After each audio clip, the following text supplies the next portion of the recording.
So yeah, I just wanted to bring in my 2 cents on the whole halftime show. I know everybody have done their deep dives and what it means and all the symbolism and stuff like that. And I ain't gonna say the same thing that hundreds of thousands of people have already said. However, we'll say this: when it comes to the people responding to the whole like Kendrick Lamar halftime show, there were two things I've noticed. This is where I need you to lock in. The first thing I noticed was the type of people that were responding to it. And they were mostly like Trump supporters, mostly white. And it was pretty obvious with them because, of course, they're not going to get the message. It was basically talking about them, and they didn't even really realize it, right? But here's the second thing I noticed about the Trump supporters. I noticed, and I noticed this when it came to like how they viewed the world, how they voted, everything. It kind of ties into all this whole thing, right? A lot of these guys have an issue with culture. Either kind of a contrarian like relationship or a full-on adversarial relationship with culture. Let me explain. What stood out to me was like some of the like non-white Trump supporters saying that the halftime show was the trash. And if you really kind of look and pay attention to a lot of the shit that they've been saying throughout the years, not just for the halftime show, but throughout the years, I'm talking most specifically about like non-white Maga supporter influencers. You know who they are, right? When it comes to their opinions about the halftime show,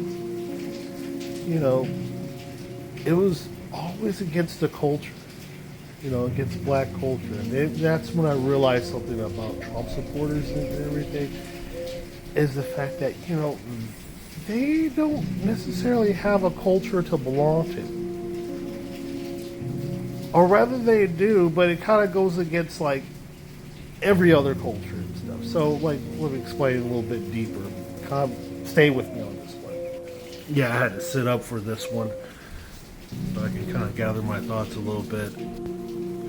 One thing about like Trump supporters, and more specifically with the non-white Trump supporters, and even some of the white ones in particular, even with some of the white ones too, is the fact they don't have a good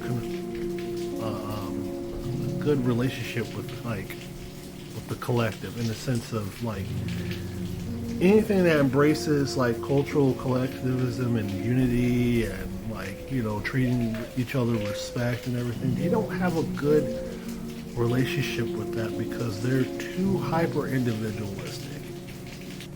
So it's pretty interesting when you hear like someone like Kendrick Lamar, throwing out symbolism like that.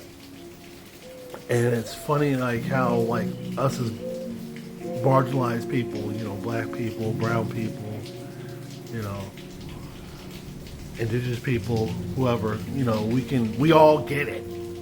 We all got the assignment, all of us, because we all kind of like, we know what he's talking about because, we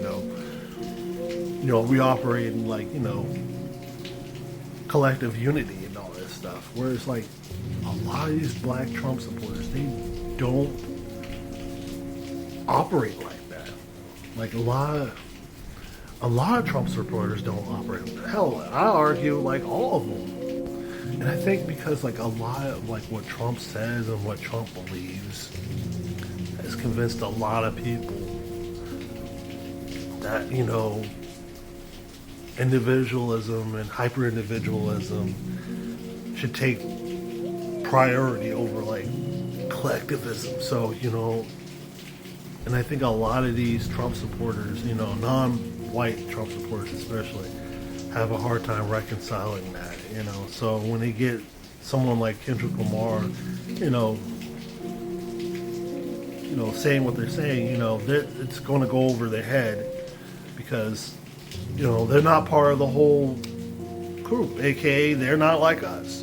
You know, I don't know, just a thought. I'm rambling. Bye.